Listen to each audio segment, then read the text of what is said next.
warahmatullahi wabarakatuh. Waalaikumsalam warahmatullahi wabarakatuh.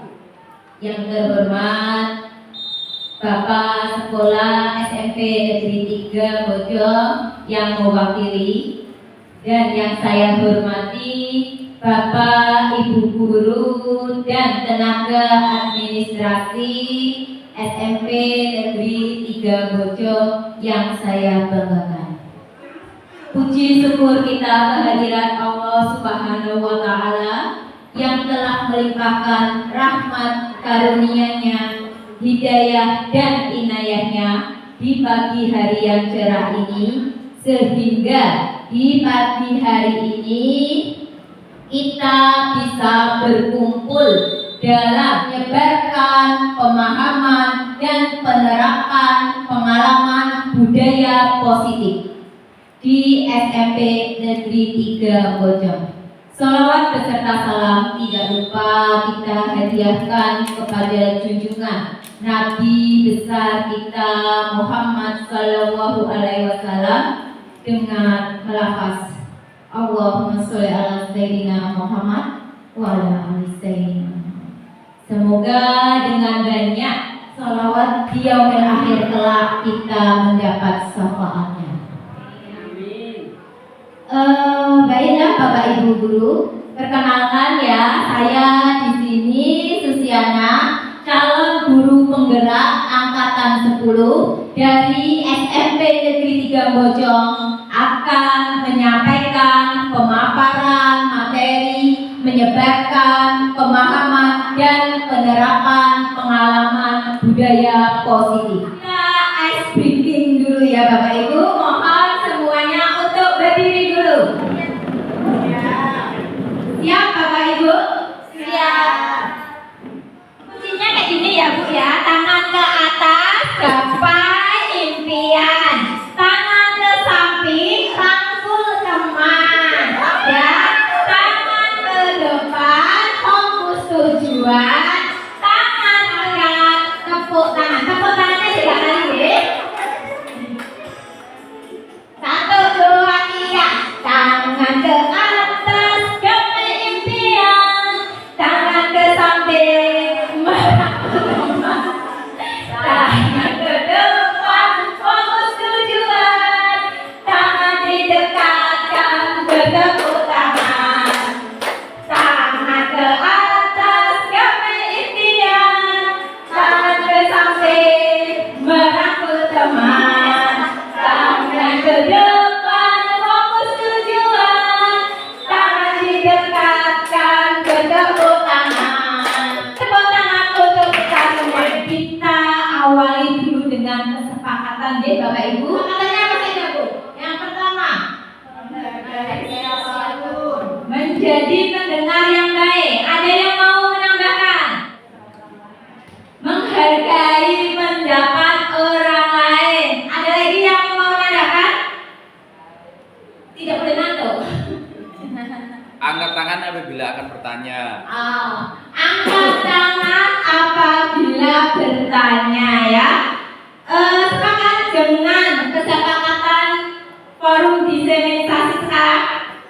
Apapun ya Bu ya, tujuan dari kegiatan diseminasi ini pertama itu menciptakan siswa memiliki disiplin diri sehingga mereka bisa berperilaku dengan mengacu pada nilai kebajikan dan memiliki motivasi internal. Yang kedua, bagaimana peran kita sebagai pendidik dapat menumbuhkan disiplin diri sehingga siswa mampu menggali potensinya menuju ke sebuah tujuan yang mengacu pada nilai-nilai yang dihargai.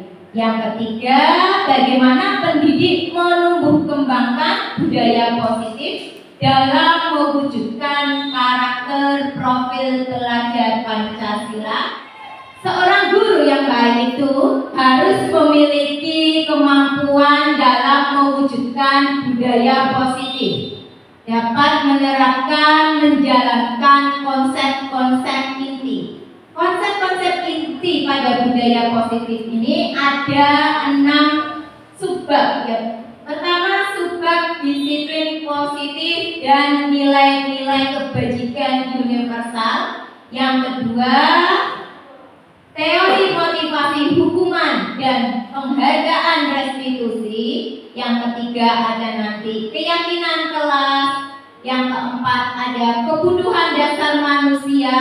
Yang kelima ada 5 posisi kontrol. Dan yang keenam ada segitiga restitusi. Menurut Ibu, apa sih yang ada di benak Bapak Ibu mengenai budaya positif itu, Bu? Pak, ini apa, Bumi? Kebiasaan yang baik. Iya, kebiasaan yang baik. Ada yang mau menambahkan budaya positif menurut Bapak Ibu itu apa? Apa? Menanamkan perilaku yang baik ya, kebiasaan yang baik, menanamkan perilaku yang baik. Budaya positif itu merupakan perwujudan dari nilai keyakinan universal yang diterapkan di sekolah. Yang mana budaya positif ini mampu mendorong murid untuk berpikir, bertindak, dan mencipta sebagai proses memerdekakan dirinya, sehingga murid mampu mandiri dan bertanggung jawab. Baiklah Bapak Ibu, sebelum memulai kegiatan subbab selanjutnya, kita ada semacam pertanyaan pematik. Silakan Bapak Ibu guru, di depan Bapak Ibu sudah ada kertas ya. Kegiatannya pertama ada 2 Bapak Ibu ya. Yang A itu kertas kecil, letakkan di tangan dan digenggam. Yang satunya lagi itu berusaha keras untuk membukanya karena kegiatannya kepala tangannya sudah selesai. Menurut Bapak Ibu, apa yang terjadi Bu Titi ketika Bu Titi kertas itu anggap benda yang paling berharga direbut oleh Bu Lilis? Saya tadi dengan sekuat tenaga menggunakan kertas supaya tidak bisa membuka tangannya. Tapi setelah dirayu mau diberi sesuatu, dengan ikhlas saya membuka tangan. Oh begitu. Begitu. Ada iming-iming, akhirnya terbujuk juga.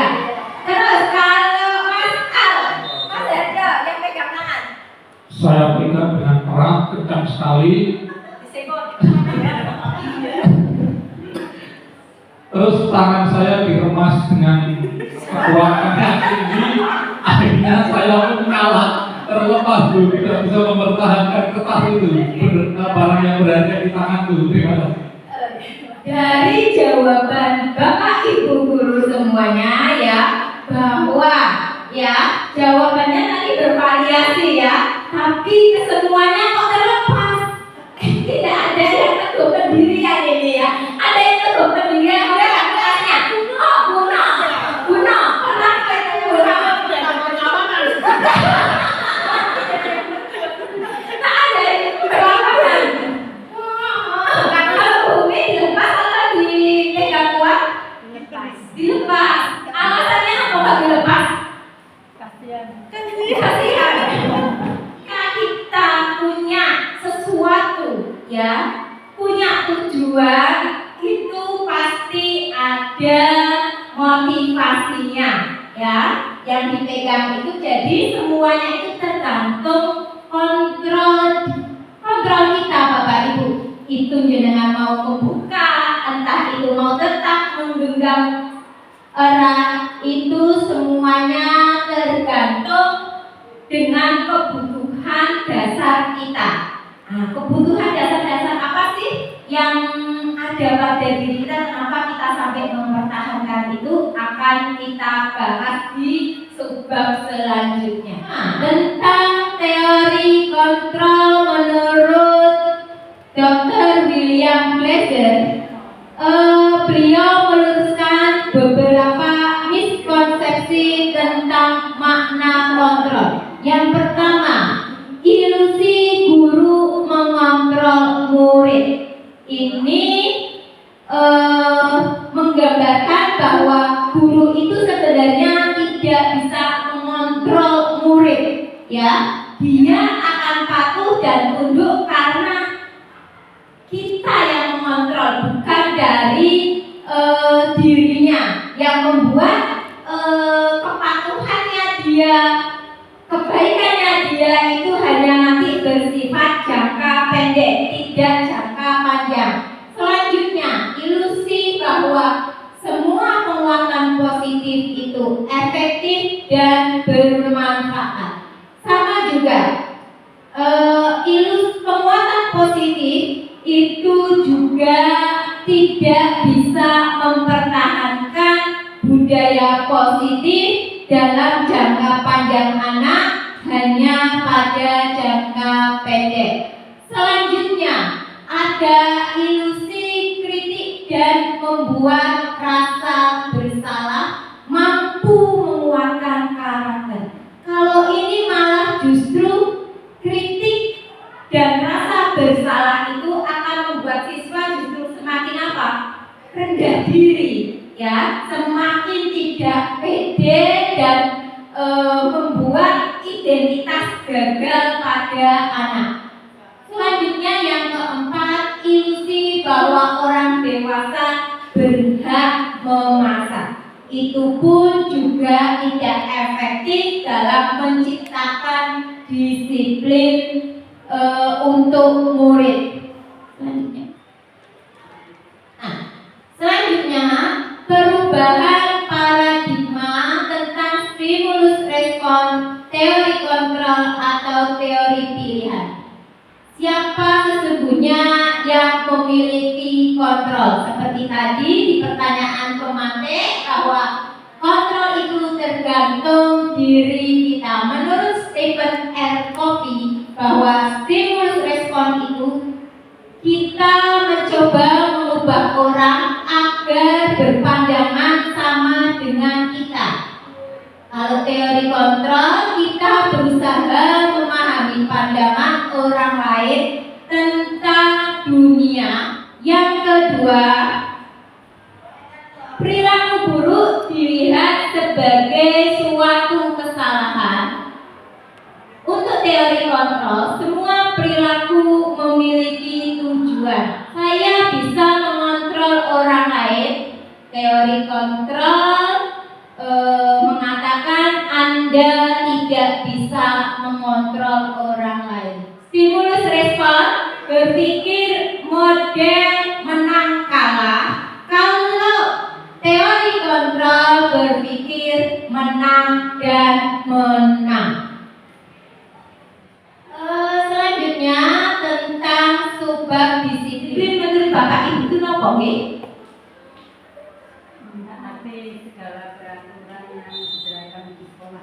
Taati segala peraturan yang ada di sekolah. Ada yang mau melanjutkan? Menambahkan? Menempatkan sesuatu pada tempatnya. Disiplin itu berasal dari bahasa Latin yang artinya belajar, yang mana konotasi dari disiplin diri itu menurut Sokrates dan Plato itu, disiplin diri itu membuat orang mampu menggali potensinya menuju sebuah tujuan. Apa yang dia hargai? Disiplin ini kemampuan memerintah diri sendiri dalam mengontrol dan menguasai diri untuk memiliki tindakan yang mengacu pada nilai-nilai yang kita hargai dengan penuh tanggung jawab tanpa terperintah orang lain. Nilai yang kita hargai ini disebut nilai kebajikan, yang mana tujuan mulianya yaitu nilai-nilai yang ada dalam profil pelajar Pancasila. Kalau menurut Ki Hajar Dewantara itu sendiri, bahwa disiplin itu artinya merdeka. Merdeka ini artinya tidak terlepas dari perintah orang lain, tetapi juga cakap memerintah diri sendiri. Subbab selanjutnya yaitu mengenai nilai-nilai kebajikan universal. Nilai-nilai kebajikan itu adalah sifat positif manusia yang merupakan tujuan mulia yang ingin dicapai setiap individu. Nilai-nilai tersebut bersifat universal, suku bangsa, agama maupun latar belakangnya. Dengan mengaitkan nilai kebajikan yang diyakini seseorang, maka motivasi intrinsik itu akan terbangun sehingga menggerakkan motivasi dari diri dalam bentuk mencapai tujuan mulia yang diinginkan. Nilai-nilai kebajikan tersebut adalah yang sesuai dengan profil pelajar Pancasila tadi ya, beriman, bertakwa kepada Tuhan Yang Maha Esa dan berakhlak mulia, mandiri. Ketiga, bernalar kritis, kebinekaan global. Kelima, ada bergotong royong, dan yang terakhir ada kreatif. Subbab selanjutnya adalah mengenai teori motivasi perilaku manusia. Ya, seperti ya tujuan kita sekolah itu kan pasti memiliki motivasi ya Bapak Ibu ya. Tujuan kita untuk apa? Untuk merawat keluarga. Tujuan kita untuk mengajar anak, itu semuanya memiliki motivasi. Menurut paradigma bahwa motivasi itu ada 3. Pertama, untuk menghindari ketidaknyamanan atau hukuman. Yang kedua, untuk mendapatkan imbalan dari orang lain. Yang ketiga, untuk menghargai diri sendiri. Menurut Bapak Ibu, dari 3 motivasi itu mana yang terbaik untuk diimplementasikan untuk kita dan anak-anak kita? Yang ketiga, kita masuk ke bab hukuman dan penghargaan. Hukuman dan penghargaan merupakan wujud seseorang melakukan sesuatu untuk memenuhi suatu tujuan tertentu dari orang yang meminta atau membujuk dorongan eksternalnya, dan akan ada faktor ketergantungan. Dampaknya itu akibat dari penghargaan. Dampak yang pertama, bahwa penghargaan itu tidak akan bersifat jangka panjang, melainkan hanya bersifat jangka pendek. Penghargaan itu bersifat menghukum, yang terakhir mengurangi motivasi intrinsik. Bagaimana sih bentuk penghargaan yang tepat? Ini pertama, beri pengakuan secara khusus. Yang kedua, beri pengakuan secara pribadi. Yang ketiga, beri pengakuan kepada semua murid secara bergantian. Yang keempat, berikan pengakuan secara konsisten. Dan yang kelima, fokus pada proses. Di sini ada contoh pengakuan atau apresiasi mengenai kebajikan. Untuk pembukaannya, pemilihan katanya, contohnya, kemarin saya perhatikan, nilai kebajikannya disebutkan, rasa empatimu besar sekali. Situasinya pada saat menolong murid baru di kelas kita. Contoh yang kedua, dengan pembuka, saya menghargai kepedulianmu pada saat kamu membantu teman-temanmu di tugas kelompok. Yang ketiga, dengan mengawali pembukaan, terima kasih untuk rasa tanggung jawabmu pada saat kamu memungut kertas-kertas yang berserakan di lantai. Jadi beri penghargaan pada nilai kebajikan dan situasinya serta dengan pembuka yang tepat. Selanjutnya di sini Bapak Ibu ya, ada tugas ya. Coba Bapak Ibu cermati, ini ada contoh-contoh tindakan-tindakan yang mau mencoba. Untuk yang nomor 1, mencatat 100 kali di dalam buku dengan kalimat saya tidak akan terlambat lagi karena terlambat ke sekolah. Itu termasuk hukuman. Terus Bu, yang nomor 2 Bu. Nomor 2, lari mengelilingi lapangan basket 2 kali karena terlambat hadir, ini juga hukuman. Hukuman. Yang ketiga, Tugas teman yang telah dicoret-coret, ini konsekuensi. Membersihkan tumpahan air di meja tulis karena tersenggol, ini konsekuensi. Murid disuruh untuk tidak mengenakan sepatu seharian di sekolah karena tidak mengenakan sepatu hitam, ini hukuman. Kemudian lari mengelilingi lapangan basket 2 kali, ini hukuman. ya, yang nomor 1 itu mencatat 100 kali. Benar ya, hukuman. Mengelilingi basket, hukuman 2 kali. Yang ketiga, diminta untuk push up, itu hukuman. Mengganti kertas tugas teman yang telah dicoret-coret, itu konsekuensi. Yang selanjutnya, membersihkan tumpahan air di meja tulis karena tersenggol, itu konsekuensi. Yang ke-6, murid disuruh untuk mengenakan sepatu seharian di sekolah, itu hukuman. Dan yang terakhir, lari mengelilingi lapangan basket 2 kali, itu konsekuensi.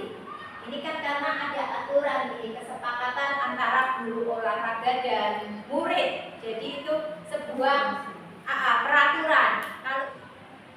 Selanjutnya kita akan masuk ke subbab tentang restitusi. Restitusi ini adalah proses menciptakan kondisi bagi murid untuk memperbaiki kesalahan mereka sehingga mereka bisa kembali pada kelompok mereka dengan karakter yang lebih kuat. Restitusi juga merupakan proses kolaboratif yang mengajarkan murid untuk mencari solusi untuk masalah mereka dan membantu murid berpikir tentang orang seperti apa yang mereka inginkan dan bagaimana mereka memperlakukan orang lain. Mari kita identifikasikan perbedaannya. Di sini ada hukuman, konsekuensi, dan restitusi. Hukuman ini akan menjadi identitas anak menjadi gagal. Kalau disiplin ini menjadikan anak akan sukses. Untuk hukuman ini, sesuatu yang menyakitkan harus terjadi, membuat tidak nyaman untuk murid dalam jangka waktu yang panjang. Sedangkan kalau konsekuensi ini membuat tidak nyaman untuk jangka waktu pendek. Kalau restitusi menguatkan untuk murid dalam jangka waktu yang panjang. Hukuman ini akan anak menjadi korban karena tidak mendapatkan keadilan. Selanjutnya, kalau konsekuensi korban bisa diabaikan, restitusi korban mendapatkan ganti. Hukuman ini murid anak akan tersakiti kalau konsekuensi murid anak dibuat tidak nyaman. Restitusi murid anak atau anak mendapatkan penguatan. Untuk hukuman perilaku pasif agresif itu akan meningkat kalau konsekuensi penguatan hanya bertahan dalam jangka waktu yang pendek. Selanjutnya, kalau restitusi itu masalah bisa terpecahkan. Dari sini, hukuman dan konsekuensi restitusi manakah yang lebih baik Bapak Ibu Guru? Restitusi ya Bapak Ibu Guru ya. Selanjutnya yaitu mengenai keyakinan kelas. Keyakinan kelas ini Bapak Ibu Guru ya, seperti mirip peraturan kelas. Hanya saja kalau peraturan kelas itu anak itu tidak dilibatkan. Kalau keyakinan kelas ini anak dilibatkan secara langsung mengetahui nilai-nilai keyakinan yang lebih menggerakkan seseorang ya dibandingkan mengikuti serangkaian peraturan. Mengapa kok bukan peraturan? Kenapa kok keyakinan? Ada yang bisa memberikan masukan Bapak Ibu? Ini dulu, monggo Bu Lilis. Terima kasih. Kalau peraturan itu dibuat harus istilahnya itu harus diikuti. Tetapi terkadang anak itu merasa aturan itu hanya sepihak. Tapi kalau keyakinan itu menurut saya berarti ada kesepakatan antara yang satu dengan yang satunya. Misalnya kalau kita di kelas berarti ada kesepakatan antara bersama antara guru dengan muridnya, sehingga pada saat melaksanakannya itu tidak terasa berat. Terima kasih. Terima kasih. Ya benar ya Bapak Ibu Guru ya, keyakinan kelas ini ada kesepakatan di antara wali kelas dan muridnya. Oh, Ibu Ida menambahkan, monggo Bu Ida. Jawabannya sama seperti Bu Lili sih. Kalau peraturan itu kan yang membuat sekolah misalnya kita ada di rumah sekolah. Kalau keyakinan kelas itu yang membuat antara anak-anak kelas di kelas itu dengan guru. Anak yang membuat sendiri keyakinan apa yang akan dibuat di kelas itu. Ya, terima kasih Bu Ida. Bapak Ibu cermati di sini ya, ada sebuah poster. Dari poster ini manakah yang merupakan keyakinan kelas Bapak Ibu Guru? Datang tepat waktu mengucapkan salam. Ini peraturan atau keyakinan Bapak Ibu Guru? Peraturan ya. Kalau menjaga kebersihan sekolah, peraturan ya. Berdoa sebelum dan sesudah kegiatan, peraturan juga. Aktif dalam pembelajaran, ya. Peraturan keyakinan kelas nih. Ya, kami guru dan murid saling menyayangi. Jadi di sini ada nilai kebajikan yang disebutkan. Kami murid yang semangat belajar. Berarti kebajikannya, nilai kebaikannya semangat. Selanjutnya, kami murid yang peduli dengan teman-teman. Berarti nilai kebajikannya apa, Bapak Ibu Guru? Peduli. Itulah cara penyusunan keyakinan kelas menggunakan nilai-nilai keyakinan yang nantinya akan diyakini dirinya sendiri sebagai suatu kebaikan yang membawa karakter anak ke depannya lebih baik. Nah, monggo Bapak Ibu Guru ya, di sini ada kolom tentang tindakan-tindakan peraturan atau keyakinan kelas K. Monggo bisa dikelompokkan. Ada yang mau mencoba menjawab? Bapak Harjo, mau mencoba? Selalu kembalikan buku ke tempatnya. Apa ya? Disiplin. Disiplin. Selanjutnya, Bila dilarang mengganggu orang lain. Berarti nilai kebajikannya apa? Nilai kebaikannya apa? Menghormati. Saling menghormati. Selanjutnya, hadir di sekolah 15 menit sebelum pembelajaran dimulai. Berarti Disiplin. disiplin, peraturan. Selanjutnya, Dilarang melakukan kekerasan. menyayangi. Saling sayang menyayangi. Saling menyayangi. Keyakinan menyayangi. Menyayangi. Saling menyayangi ya. Selanjutnya, Dilarang menggunakan narkoba, pura-pura, nilai kebajikan. Melanggar hukum. melanggar hukum, Selanjutnya, bergantian atau menunggu giliran. Sabar. sabar. Pemerintahan. Kemudian selanjutnya, Dengan masker, Taat aturan. selanjutnya, jangan berlari di kelas atau perikel. Mengganggu. berarti keyakinan kelasnya apa? Mengganggu. Tertib. Tertib. Nah, selalu kembalikan ke buku ke tempatnya. Itu berarti keyakinannya tanggung jawab. Dilarang mengganggu orang lain. Berarti keyakinannya menghormati orang lain. Hadir di sekolah 15 menit berarti menghormati orang lain dan berkomitmen. Dilarang melakukan kekerasan berarti menghormati orang lain. Dilarang menggunakan narkoba, ini mengenai keyakinan tentang kesehatan. Bergantian atau menunggu giliran itu sabar. Gunakan masker itu untuk kesehatan, keselamatan. Jangan berlari di kelas atau koridor, ini tentang keamanan dan keselamatan. Berikut Bapak Ibu guru ya, bagaimana cara penerapan keyakinan kelas, pembentukan keyakinan kelas di sekolah kita.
Bagaimana perasaan Mbak Safa ketika menyusun keyakinan kelas? Perasaan saya senang. Menurut Mbak Safa, keyakinan kelas itu penting nggak?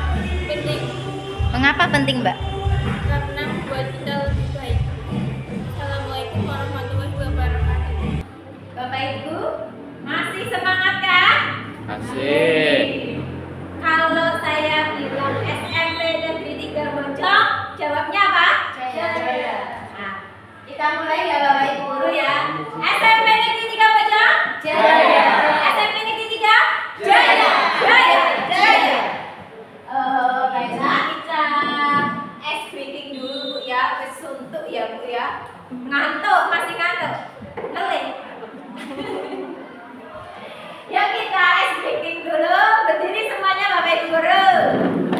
Ya, di sini aturannya adalah kelompoknya bilangan ganjil dan bilangan genap. Siapa yang mau berada di kelompok ganjil? Ganjil ya. Selanjutnya permainannya adalah ya. Silakan Bapak Ibu guru hadapan dua orang Bapak Ibu guru. Selanjutnya tangan kiri di belakang ya Bapak Ibu guru ya. Tangan kiri ya, tangan kiri di belakang, tangan kanan di depan. Kayak mau salaman tapi tak kena. Ya. Tugasnya adalah yang tangan kiri melangkah. Ya, yang bilangan ganjil ya menangkap, yang bilangan genap menolak, menghindar. Ya, Bapak Ibu guru, ya kita mulai ya, mulai dengan bilangan satuan dulu. 3.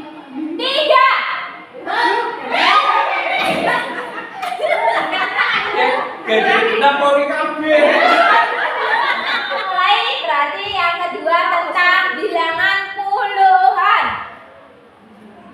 14.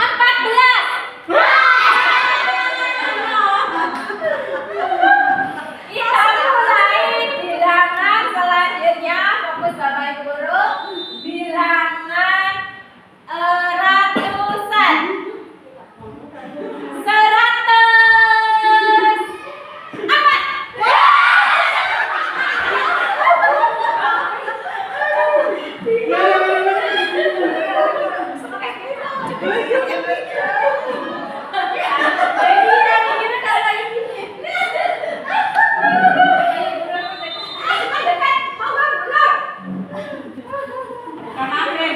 Ya, kita mulai. Lagi-lagi. Bilangan selanjutnya adalah perkalian, pertambahan, pengurangan. Ini yang menang guru matematika ini ya. 2 dikali 5. Tepuk tangan untuk kita semuanya. Kita mulai segera atau masih ngantuk Bapak Ibu guru? Sudah mulai. Nah, kita lanjutkan ya Bapak Ibu guru mengenai subbab selanjutnya kebutuhan dasar manusia. Ya, bahwa setiap tindakan atau perilaku kita itu pada dasarnya memiliki kebutuhan. Yang pertama adalah kasih sayang dan rasa diterima. Yang kedua ada penguasaan. Yang ketiga ada kebebasan dan yang keempat kebutuhan dasarnya adalah tentang kesenangan. Bapak Ibu guru, kita pelajari kasus mengenai termasuk ke dalam kebutuhan dasar mana kasus ini. Ya, Ibu Ria, guru kelas 7 di SMP Permai, sedang bingung menghadapi ulah salah satu murid di kelas bernama Agus. Beberapa anak telah datang dan mengeluhkan Agus seringkali meminta bekal makan siang mereka dengan paksa. Hebat Bapak Ibu guru. Jika Anda menghadapi situasi seperti Bu Ria, apa yang akan Anda lakukan berkaitan dengan kebutuhan dasar manusia. Menurut Bapak Ibu, makan berarti kalau makan berkaitan dengan apa? Bertahan hidup tadi ya Bu ya. Selesai? Survive. Kan tadi kan ada 5 ya. Selanjutnya teman Agus jadi perhatikan Agus. Berarti ini kebutuhan dasar love ya, rasa diterima, kasih sayang. Terus dia merasa hebat karena temannya jadi takut dan menuruti keinginannya. Berarti ini kebutuhan dasar apa? Power, penguasaan. Selanjutnya Agus hanya iseng. Dia menikmati ekspresi wajah temannya ya ketika mengambil makanan itu. Berarti ini kesenangan dirinya. Selanjutnya Agus merasa bosan dengan bekal yang dibawakan orang tuanya karena selalu bekal yang sama. Jadi kebutuhan dasar dari si Agus itu apa? Kebebasan ya. Jadi setiap perilaku tindakan itu pasti ada kebutuhan dasarnya. Kebutuhan dasarnya itulah 5 Bapak Ibu. Kita lanjut ke subbab selanjutnya tentang posisi kontrol. Posisi kontrol itu ada 5 Bapak Ibu guru. Pertama ada penghukum, yang kedua ada pembuat rasa bersalah, yang ketiga ada teman, yang keempat pemantau, dan yang kelima ada manajer. 5 posisi kontrol kita identifikasikan. Pertama untuk identifikasi gagal di sini ada penghukum dan pembuat orang merasa bersalah. Untuk identitas berhasil atau sukses ini ada teman dan pemantau. Selanjutnya ada identitas berhasil, sukses, kontrol diri. Ini menghargai diri sendiri, akan nilai kebajikan. Ini pada posisi kontrol manajer. Yang mana ciri-ciri dari kelima posisi kontrol ini, contohnya ketika guru berbuat menghardik, menunjuk, menyakiti, menyindir, itu merupakan posisi kontrol guru penghukum. Kalau berceramah mengatakan seharusnya ibu kecewa, berarti itu posisi pembuat orang merasa bersalah. Selanjutnya, ketika guru berbuat membuatkan alasan-alasan untuk muridnya, itu posisi teman. Kalau pemantau itu menghitung dan mengukur, kalau manajer mengajukan pertanyaan-pertanyaan. Ciri selanjutnya, guru sering berkata kalau pada penghukum, kalau kamu tidak melakukan awas ya, rasakan. Ini posisi penghukum. Selanjutnya, ciri selanjutnya, guru sering berkata, kamu seharusnya sudah tahu. Ibu lelah sekali mengatakannya. Ibu stres, itu berarti membuat anak dalam posisi merasa bersalah. Selanjutnya ada kata-kata dari guru, ayolah lakukan demi ibu. Masa kamu tidak mau? Ingat tidak, ibu pernah bantu. Itu berarti posisi kontrol teman. Selanjutnya ada pemantau. Guru berkata apa peraturannya. Kalau manajer, guru sering berkata apa yang kita yakini, apa yang bisa kau kerjakan untuk memperbaiki masalah ini. Hasilnya kalau penghukum itu anak memberontak, menyalahkan orang lain. Kalau orang bersalah, menyembunyikan, menyangkal dan berbohong. Kalau teman itu menjadi murid tidak mandiri, menjadi bergantung. Kalau atau itu murid menjadi menyesuaikan diri bila diawasi. Tapi kalau manajer itu menguatkan pribadi. Ada beberapa pernyataan mengenai 5 posisi kontrol. Adakah Bapak Ibu guru yang mau mencoba? Ya, dari pernyataan-pernyataan ini mana yang termasuk posisi kontrol? Penghukumkah, pembuat orang bersalahkah, temankah, pemantaukah, atau manajer? Ada yang mau mencoba Bapak Ibu guru? Bu Umi, monggo Bu Umi. Yang pertama, saya kecewa sekali dengan kamu. Itu membuat merasa bersalah. Ya benar. Kamu tidak pernah benar melakukannya. Penghukum. Ayolah, lakukan demi ibu, teman. Ya. Apakah kamu mau mendapatkan stiker bintang hari ini? Manajer.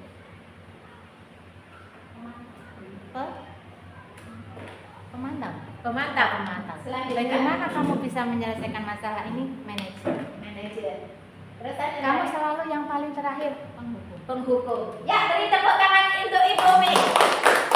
Ya, bisa lihat jawabannya. Tenang. Ya, benar ya. Pernyataan 1 membuat orang merasa bersalah. Yang kedua penghukum. Yang ketiga itu teman. Yang keempat pemantau, kelima itu ada manajer, dan yang terakhir ada di posisi penghukum. Selanjutnya kita masuk ke subbab tahapan segitiga restitusi. Ya, tahapan segitiga restitusi ini untuk menyelesaikan masalah pada siswa. Ada 3 tahapan Bapak Ibu. Yang pertama adalah menstabilkan identitas. Yang kedua ada validasi tindakan yang salah, dan yang terakhir adalah menanyakan keyakinan. Untuk memberikan solusi pada penyelesaian segitiga restitusi, tahapan pertama menstabilkan identitas. Pemilihan katanya kepada anak pertama biasanya berbuat salah itu manusiawi. Tidak ada manusia yang sempurna. Bapak Ibu juga pernah melakukan kesalahan seperti itu. 2 adalah validasi tindakan salah. Nah, untuk validasi tindakan salah ini, ciri-cirinya ini, pemilihan katanya biasanya pertama ini, kamu pasti punya alasan mengapa melakukan hal itu. Tahapan terakhir adalah menanyakan keyakinan kelas dengan pemilihan kata. Contohnya seperti apa nilai yang kita percaya jelas? Ada nilai-nilai universal yang telah kita yakini. Yang ketiga ada kamu ingin jadi anak seperti apa? Contoh lainnya, apa yang kamu rasakan ketika kamu melakukan itu? Di sini ada contoh kasus bagaimana cara penerapan segitiga restitusi dalam menyelesaikan masalah melalui 3 tahapan. Pada kita tidak menerima temannya, Tina mendapatkan nilai yang sama karena dalam bekerja kelompok membuat model latihan ini, Tina tidak ikut bekerja sama, ia marah dan tidak dapat menahan emosinya. Itu adalah skenario.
budaya positif. Adakah Bapak Ibu guru yang mau bertanya?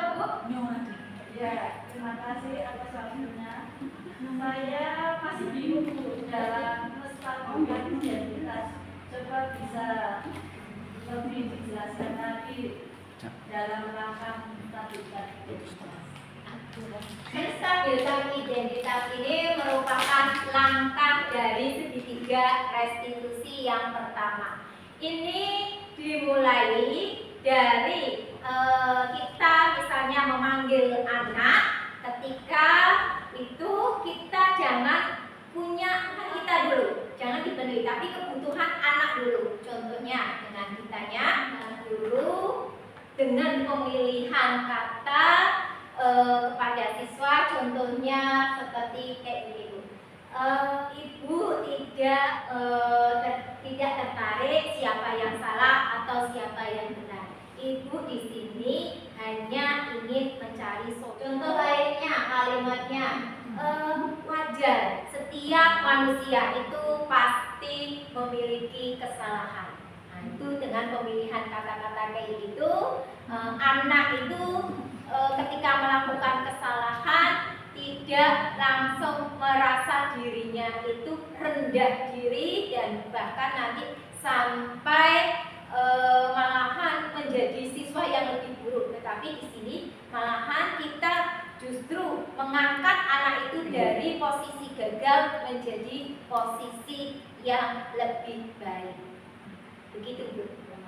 Selanjutnya ada lagi yang mau hendak bertanya? Oh, monggo Bu. Terima kasih. Kadang kita sebagai guru, kalau ada anak yang melanggar aturan, itu kita kepancing emosi. Terus supaya tetap lancar dan menerapkan disiplin positifnya bagaimana? Terima kasih Bu Umi ya. Betul itu ya, yang saya rasakan sendiri juga kayak gitu. Ketika kita melihat anak ya nakal, kita tuh langsung bawaannya itu ingin marahin anak tersebut dan langsung ngejas anak itu. Dia tuh memang dasar nakal, dasar wong tuane beli, dasar dan dasar lain yang sudah mengejas anak itu. Jangan lakukan itu, tetapi ketika kita menghadapi anak yang memiliki permasalahan, ketika kita lagi emosi, kita redam dulu, kitanya dulu Bu. Jangan langsung penuhi kebutuhan kita dengan mengucapkan hal-hal yang tidak baik terhadap anak. Kita stabilkan diri kita, habis sudah stabil emosi kita, baru kita bisa menerapkan tadi segitiga restitusi tadi dengan cara menstabilkan identitas anak tersebut ya, kita panggil yang tidak disiplin tadi misalnya dengan memberikan pemilihan makna-makna kata, contohnya tadi di awal dengan merangkul siswa tersebut dengan pemilihan kata, wajar manusia itu berbuat salah. Ibu pun demikian, ibu pernah juga berbuat salah. Selanjutnya diselingi dengan tahapan yang kedua yaitu validasi tindakan yang salah. Ini kita memberikan pertanyaan-pertanyaan kepada anak, misalnya kamu pasti punya alasan mengapa kamu sampai berbuat begitu. Nah, di sini berarti kita mencari kebutuhan dasar anak. Ya, kebutuhan dasar anak tadi yang 5 tadi Bu kita identifikasikan. Ada apakah anak tersebut itu kebutuhan dasarnya kasih sayang atau rasa diterima, ataukah bertahan hidup, ataukah kebutuhan penguasaan, ataukah kebutuhan fun, kesenangan dia, ataukah kebutuhan kebebasan. Jadi kita harus pahami kebutuhan dasar anak tersebut, jangan langsung menghakimi. Dari tahapan segitiga restitusi yang kedua. Baru setelah itu kita tahapan yang ketiga yaitu dengan menanyakan keyakinan. Menanyakan keyakinan apa? Kelasnya. Nah, keyakinan kelas itu kan sudah dibentuk di tahun ajaran pelajaran baru, usahakan dibentuk bareng-bareng, disepakati. Nah, setelah itu ketika siswa ada permasalahan, itu tanyakan kamu melakukan kesalahannya pada nilai keyakinan di mana. Nah, di sini misalnya di disiplin dan tanggung jawab, Bu. Terus di sini kita mengajarkan anak untuk mencari solusinya, Bu. Jangan kita yang mencet itu. Ini mengajarkan anak untuk berpikir. Kalaupun anak berat, kita bantu untuk mendorongnya berpikir, cari solusinya. Kalau sudah, berarti kan dia nanti merefleksikan. Habis itu baru kita beri penguatan lagi dengan 3 tahapan itu. Penerapan segitiga restitusi dalam menghadapi masalah insya Allah bisa terselesaikan, dan anak akan memiliki nilai-nilai kebaikan ke depannya. Kita pun menjadi guru tidak emosian, akan lebih dididik untuk sabar. Ya, Bapak Ibu guru, itulah paparan materi diseminisasi. Adakah Bapak Ibu guru yang mau merefleksikan dan memberikan umpan balik setelah kegiatan diseminisasi? Terima kasih Ibu. Menarik sekali. Refleksi dari saya mungkin.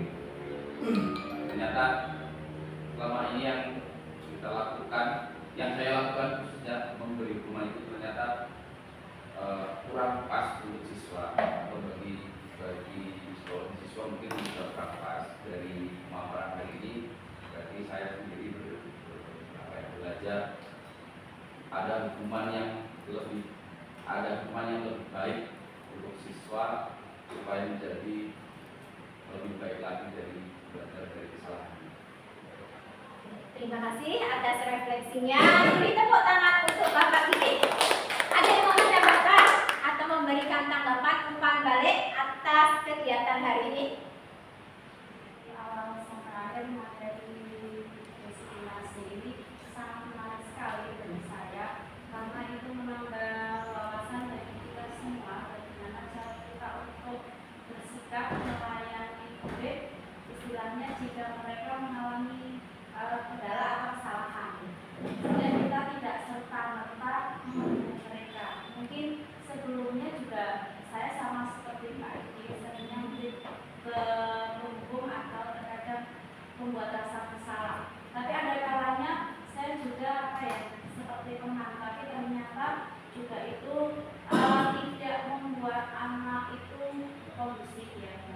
Jadi mungkin dari pemaparan tadi, mungkin alangkah lebih baiknya kalau kita memang menempatkan diri sebagai seorang Kristen. Jadi bisa mengontrol diri kita sendiri sebagai guru untuk memberikan penyelesaian yang terbaik bersama dengan murid tanpa ada hati murid yang tersakiti. Terima kasih. Terima kasih Ibu Delis.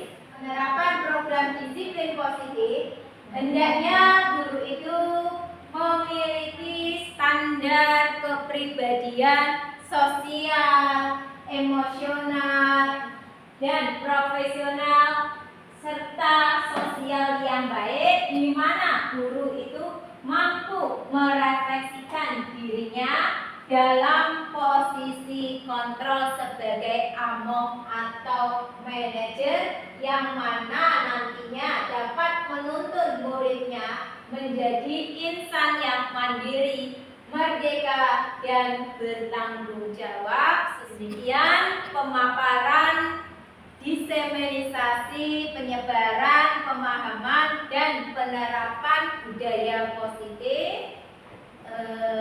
Saya akhiri dengan alhamdulillah. Assalamualaikum warahmatullahi wabarakatuh. Waalaikumsalam.